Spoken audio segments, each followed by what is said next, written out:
Bienvenidos, señoras y señores, somos Panorama 360, aquí en la señal de UCL de Latinoamérica para el mundo. Por supuesto, lo que nos preocupa el día de hoy es lo que está y lo que sucedió en Bolivia. Tenemos imágenes para ver ese intento de golpe de Estado para justamente que caiga el gobierno del presidente Arce. Allí vemos imágenes como en una de las plazas principales, la que está justamente al lado de la presidencia, intentaron entrar. Creo que la imagen más significativa va a ser la del camión, esa justamente la que va a quedar en la memoria de Latinoamérica y la de Bolivia, de querer entrar justamente a intentar el golpe de Estado. Detrás de esto, por supuesto, estaba Zúñiga, quien manejaba el ejército. Por supuesto, como la política manda, hay gente que habla intento de golpe de Estado. No, lo cierto es que hubo un intento de golpe de Estado. Zúñiga empieza a hablar y empieza a tirar algún argumento como para despegarse de lo que hizo. Lo cierto es que creo que Latinoamérica no tiene más lugares para este tipo de intentonas. Una región que necesita estabilizarse políticamente, hay grandes desigualdades económicas y esto es lo que no se puede volver a ver, ni en las imágenes, ni en la realidad. Lo cierto es que la población de Bolivia salió y defendió la democracia y creo que eso es lo que nos queda, esto de que los países deciden ser democráticos. Este es el mensaje que queda con respecto a esta intentona. Señoras y señores, así pasamos nuestro primer bloque. Vamos a una interesante entrevista en el segundo con el doctor San Martín Pardo, de allí, de España. Vamos a contar un poco la realidad que sucede en ese país. Rusia, qué está sucediendo y su influencia y su injerencia, y Europa. Los invito a un corte y después quédense acá que la entrevista está muy interesante. Gracias.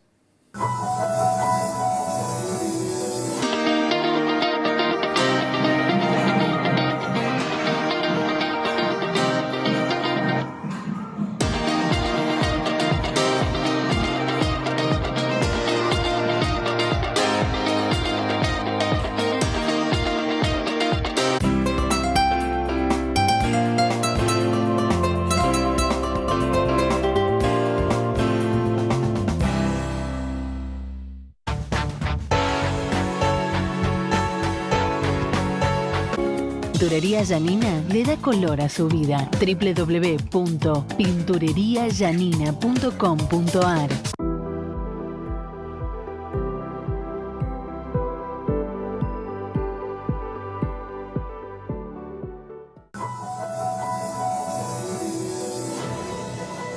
Seguimos en Panorama 360 y vamos a ir a España, a un país tan cálido para Iberoamérica, para Latinoamérica, por supuesto, para conocer y hablar y charlar con el profesor José San Martín Pardo de la Universidad de Alicante, de España. Él es presidente de Radix Inteligencia. Bienvenido, profesor, ¿cómo está? Buenas tardes, un honor, muchísimas gracias. Bueno, muchas gracias a usted por estar con nosotros. Y la actualidad de España también nos llama. Vimos en los últimos tiempos este intercambio dentro del Congreso entre el señor Feijóo y el presidente justamente de España. ¿Tan caliente está la interna política? Por supuesto, tenemos que analizar que en los últimos tiempos hubo las votaciones europeas, ¿no? Y eso como que encendió las llamas de ese frente. Así es, lo que ocurre es que también hay que tener algo en cuenta. Cuando alguien visita España se da cuenta y comprende a la primera que el país está muy tranquilo. Eso solo ocurre, esa tensión artificial y claramente actoral, solo se da en la política. Y tiene un recorrido muy rentable porque es un populismo que obtiene beneficios de manera inmediata, presencia en los medios de comunicación, etcétera, etcétera. ¿Qué es lo que ocurre? Para los políticos que de una forma u otra eso es lo que les interesa, van a seguir pulsando la tecla de la rentabilidad inmediata. Pero el problema está en que los problemas continúan y no resuelven problemas. Y lo que exigen los ciudadanos es la resolución de problemas. ¿Podemos hacer una pequeña lista que usted cree que tiene España en cuanto a lo problemático? Hay muchos problemas de carácter económico. Hay que resolver la crisis empresarial. hay que dotar de confianza y seguridad jurídica a lo que es la actividad de las empresas. España podría ser una primera potencia regional en materia empresarial y económica y no puede conseguirlo porque tiene una serie de impedimentos de carácter legal que lo bloquean. Y luego hay muchos problemas para las clases trabajadoras. Hay que generar dinero, que la gente gane dinero. Es un discurso muy triste para algunos partidos políticos, pero lamentablemente la sociedad lo está pasando francamente mal. Que sean los españoles y en general cualquier ciudadano del mundo el que decida cómo gasta su dinero, pero que puedan ganar dinero. Esa es la clave de una sociedad moderna. Y a partir de ahí hay unos problemas no secundarios, pero no tan urgentes, que son, por supuesto, la amenaza del separatismo. Pero no hay que olvidar que el separatismo es también muy teatral. O sea, son separatistas que nunca se van a separar, porque ellos viven de eso. Claro. Eso hay que tenerlo muy en cuenta. Está perfectamente orquestado y eso va a durar, yo calculo que como de entrada unos 582 años. Bueno. No van a separarse. No hay ningún peligro de separatismo en España. Nunca lo ha habido. Es todo mentira. Es esa regionalización que creo que, como usted bien dice, a cada político le sirve a la hora de las elecciones también. Evidentemente, el populismo se ha expandido a derecha, izquierda y centro. Y no renuncian a ello porque es muy barato, es extremadamente inocuo en el sentido de trabajo, no requiere ningún tipo de trabajo. No es el político de antes, tenía que presentar un aval de resultados, gestiones y haberes laborales que ha hecho. Yo he hecho esto a favor de ustedes. Durante años he conseguido esto y aquello. Ahora no. Basta con una serie de eslóganes y todo resuelto. Pero ahora también es esta sociedad que estamos viviendo mundial, porque no solo pasa en España, ¿no? Que con pocos eslogan es atractivo a quien va a emitir su voto, pero se saca esa euforia que tiene de encima, pero después, como usted dice, queda inocuo totalmente todo. ¿Puede pasar tan levemente eso? Eso me sorprende.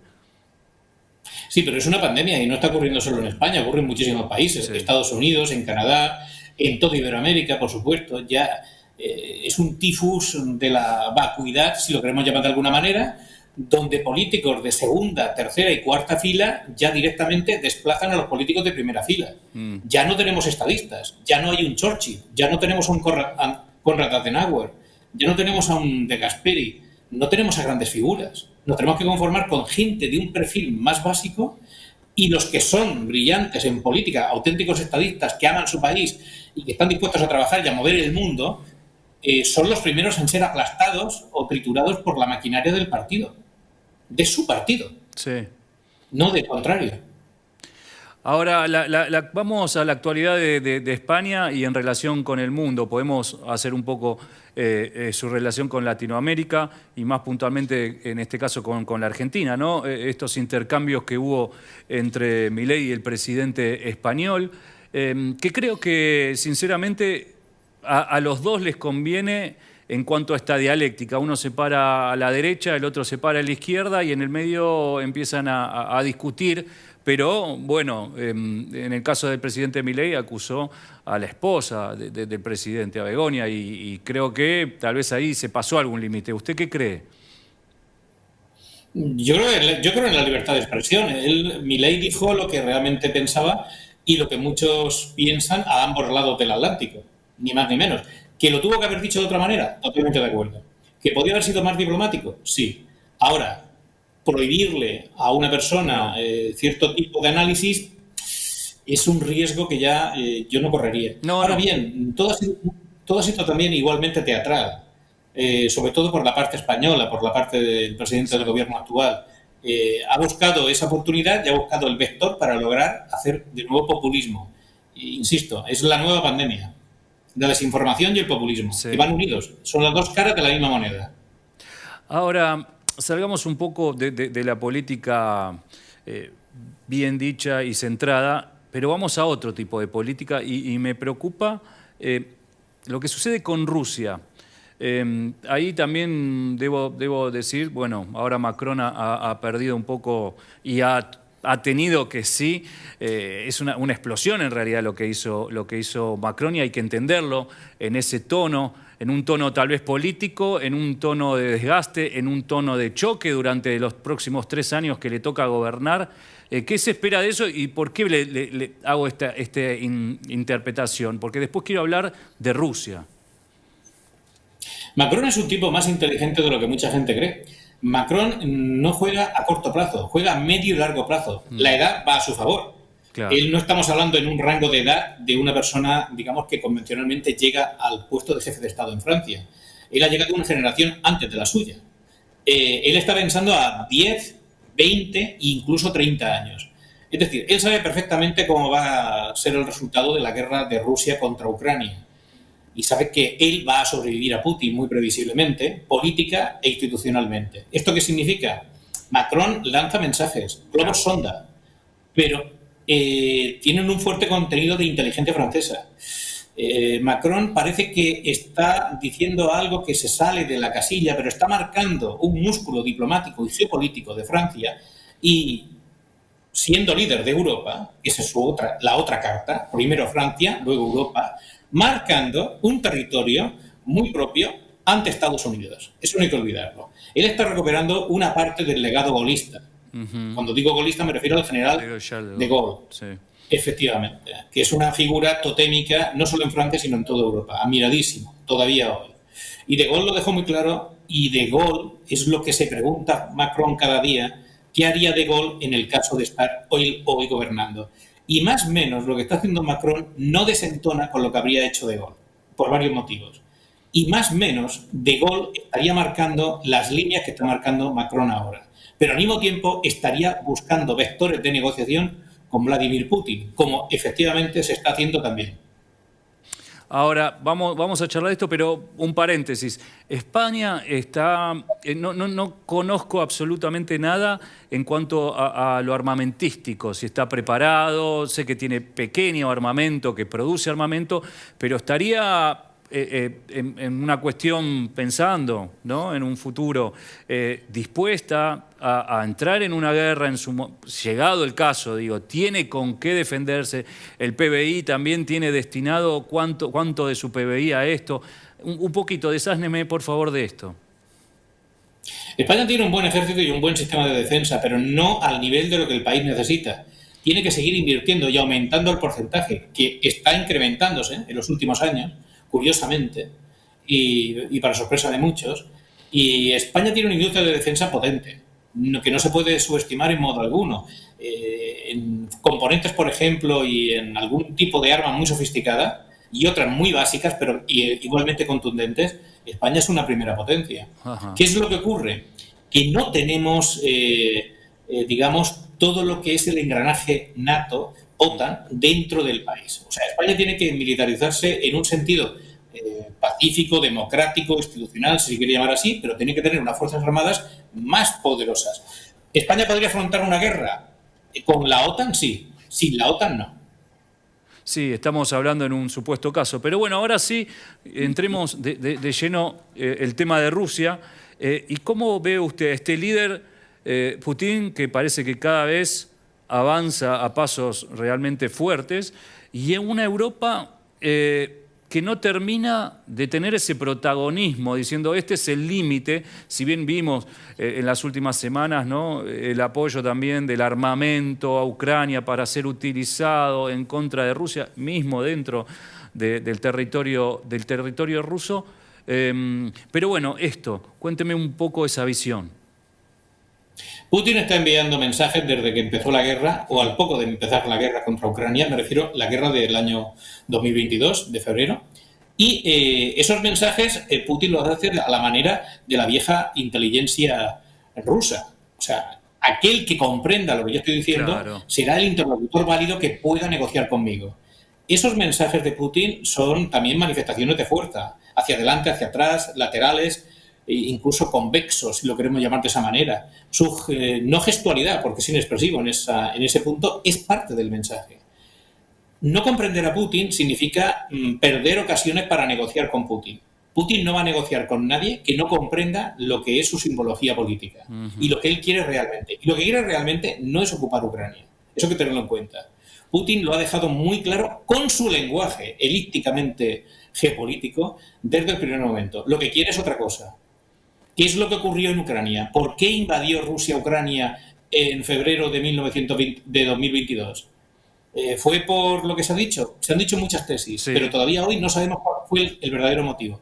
Si Se quieres, ha se lo hablado digo. del gas, se ha hablado del gas de Odessa, ¿no? Estamos hablando también, por supuesto, de la sombra de la OTAN acercándose a los límites que Rusia o Putin entiende como que corresponde. Bueno, pero en realidad el petróleo, ¿no? Por supuesto. Después vemos un montón de Hay otro motivo.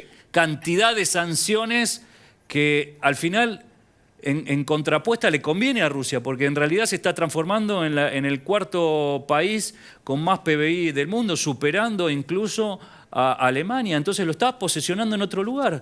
Es verdaderamente inquietante no analizarlo desde otros lugares de lo común, ¿no? No estamos hablando de la televisión, de las bombas y de todo, sino lo que hay detrás. Pero por favor, usted, necesito saber más. Es todo lo que usted ha dicho, por supuesto que sí. Esos son factores, también los tratados de Minsk, que se incumplieron alevosamente, por supuesto, entre otros muchos motivos. Pero hay uno de carácter existencial. Ucrania y Rusia, visto desde Moscú, son países hermanos, o algo más que hermanos incluso. Ucrania se encaminaba directamente en un proceso exprés a la occidentalización y a convertirse en un país de la Unión Europea y de la OTAN. Pero al mismo tiempo iba a ser un reverso, o sea, entre comillas, un mal ejemplo, fin de comillas, respecto del mundo eslavo, porque se convertiría prácticamente en un escaparate de París y Londres allí dentro. Eso significaba un problema, como he dicho, existencial para el régimen ruso, porque muchos rusos, eslavos, hermanos los unos de los otros, ucranianos y rusos, podían ver el nuevo modelo político de Ucrania como una amenaza directa a lo que existía como régimen político en Moscú. Y eso es lo que no se podía consentir, ese, entre comillas, mal ejemplo. Ese fue el motivo real del carácter expeditivo de la operación militar. No comprender eso es no comprender el lenguaje de Putin. Putin lo que está viendo es unas garantías de inocuidad, si lo queremos llamar de una manera geopolíticamente suave, respecto de lo que sea el nuevo régimen en Ucrania. Pero no es para anexionarse la totalidad del país, ni mucho menos. Seguramente habrían compartimentos estancos, algunos territorios bajo su control, etcétera, etcétera. ¿Hasta qué punto Occidente puede consentir eso o no puede consentirlo? Habría que hablar con los ucranianos, pero es evidente que tiene que haber algún tipo de modus vivendi, de acuerdo o expreso o tácito, por el cual rusos y ucranianos puedan convivir, sin que suponga una humillación para ninguna de las dos partes. Encontrar el punto de equilibrio en el que ninguna de las dos partes queden humilladas es complicado, pero se puede lograr. Hay que llegar al término medio de Aristóteles. Cuando dos o más partes se encuentran en conflicto, solo se puede lograr algún tipo de entendimiento o acercamiento mutuamente positivo si las dos partes dejan de lado la emotividad, lo sentimental, y van y se centran estrictamente en criterios racionales, de pura lógica. Ese es el punto en el que estamos ahora, y ese es el mensaje que está enviando Putin desde hace ya por lo menos año y medio largo. Y es el mensaje que lamentablemente no se acaba de comprender en esta parte del mundo. Claro, en torno a lo que usted dice, bueno, lo que comenzó en Georgia, ¿no? Allí en el Cáucaso Sur, después lo que pasó con Armenia, la pérdida también de Nagorno-Karabaj, en cuanto a esto, de que Putin está avisando de alguna manera y Occidente no lo va entendiendo. Y para cerrar, y agradeciéndole por supuesto su tiempo, ¿usted ve algún tipo de líder que puede generar esta conversación y más con los resultados que hubo en Europa, ¿no? de esta ultraderecha que está tomando, por supuesto, fuerza? Estábamos viendo un Marine Le Pen que hace años asustaba, pero hoy ya es una protagonista europea. O por el contrario, ve un escenario de escalada mundial en la cual Occidente se enfrente directamente, abiertamente con Rusia. Si vamos por la parte política europea, hay algún partido o algún grupo de ultraderecha, pero sobre todo es derecha conservadora. Y en algunos casos son partidos de derecha sin complejos. Pero yo no me atrevería a llamar a todos, por ejemplo a Meloni, yo no tengo tan claro que se la pueda denominar ultraderecha. Y desde luego tengo clarísimo que no es fascista, que lo fue en su juventud. No digo que no. Pero desde luego la evolución política de muchos de esos grupos y de esos partidos ha sido a mayor moderación, como también ocurre en la izquierda. Eso hay que tenerlo en cuenta.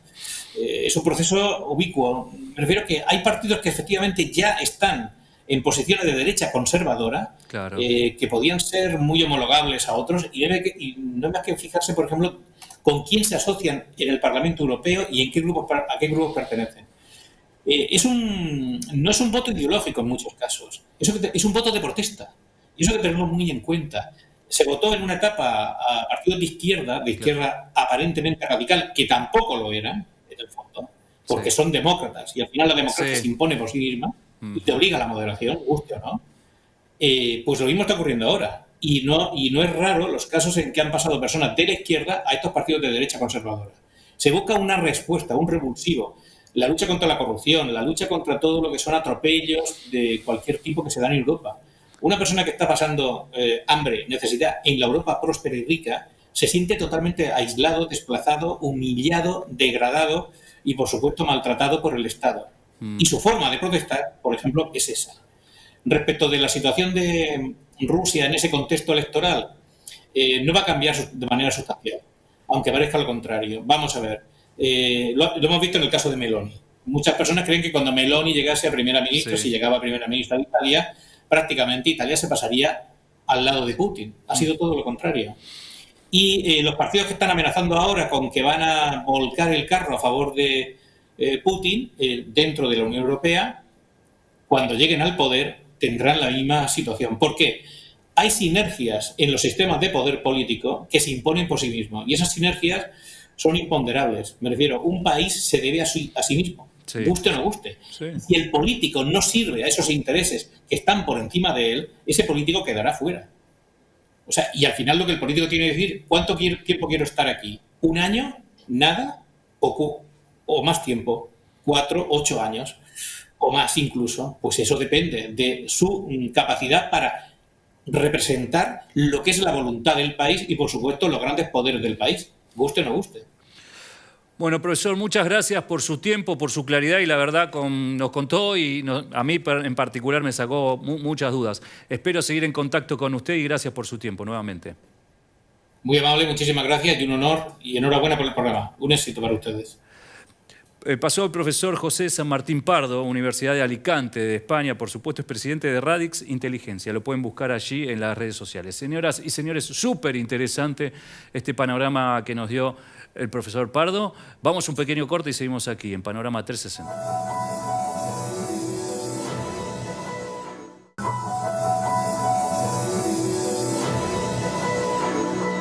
Desde 1978 nos dedicamos a la comercialización y procesamiento de vidrio plano en Argentina. Calcillán es fundamental en los proyectos donde el vidrio es protagonista.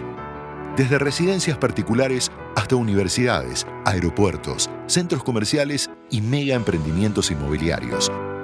Donde hay vidrio está Calcillán.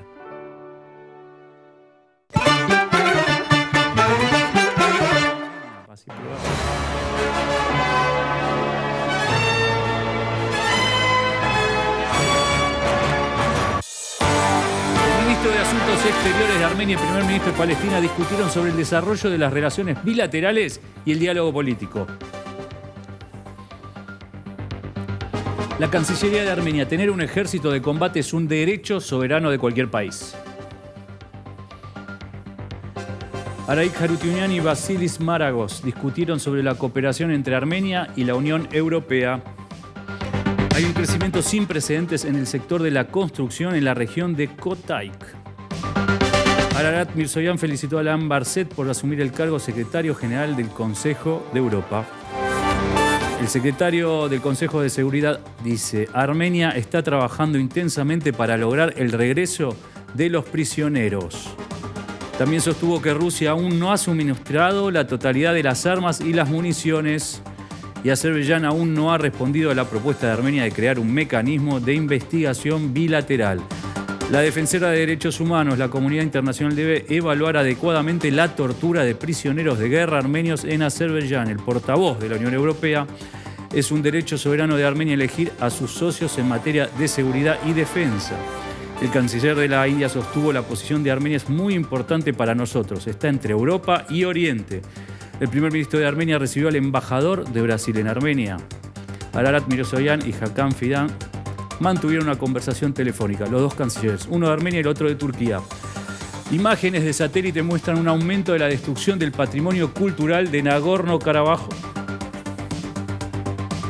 El secretario del Consejo de Seguridad dijo que la guerra de 44 días no habría ocurrido sin el permiso de Rusia. Las razones por las cuales vine para Armenia tienen que ver con descubrir mis raíces culturales, ancestrales, ver más sobre este país que determina muchas cosas sobre mí y a su vez me permite explorar nuevas áreas de interés personal, profesional, dentro de la ciencia política y las relaciones internacionales.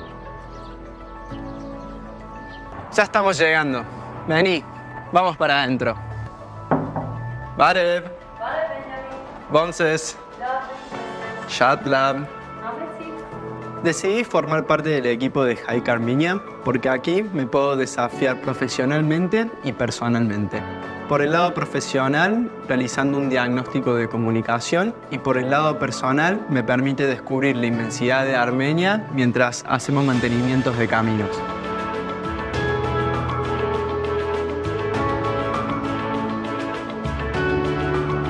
Este proyecto personal no hubiese sido posible sin los beneficios que me otorga Virtual Armenia.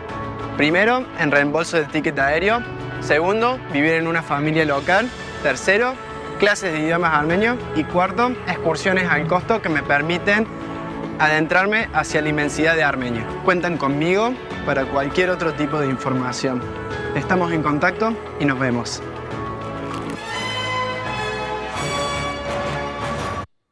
Y así concluimos el programa del día de hoy. Gracias por dejarnos entrar en sus hogares y contarnos un poco de la actualidad del mundo. Señoras y señores, esto es Panorama 360 en el canal UCL de Latinoamérica para el mundo. Gracias.